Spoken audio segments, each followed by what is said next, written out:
Hi, dyslexic genius here, Brad Hurd. I'm back on the Edison Triumph, but it's the bed plate. In a previous video, I talked about removing the broken stud. Well, I want to talk about this thread and everything else about it. The two bolts, these, that hold the back of the motorboard in place right here, are a special quarter 24 thread. They're not a quarter 20 or a quarter 28. I ordered the tap, and you can get these off Amazon or eBay someplace. This is a quarter 28, and these are a special quarter 24. Quarter 24, and these are a special tap. And you want to tap these out. You just come in, and it's called chasing the threads, and you want to chase the threads, clean them out, make everything well.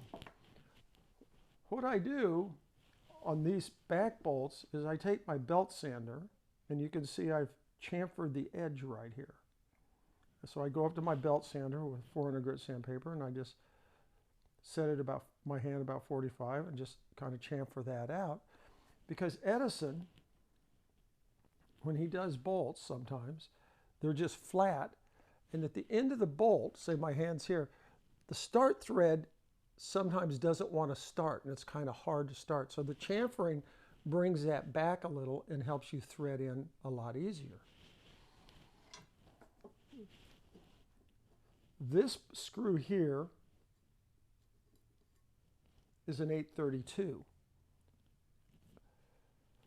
And this is the belt tensioner assembly. And this is the shaft that bolts into the bed plate and it moves the motor, the chassis up and down.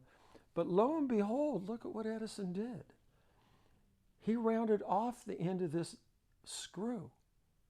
He did that so that this would be a much easier insert and an easier way to screw the screw in. And this is just a little detail on a Triumph.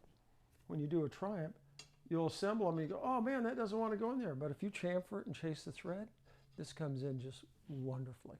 And you'll want to put a little oil on those when you assemble so they don't rust. And that's my tip for the day.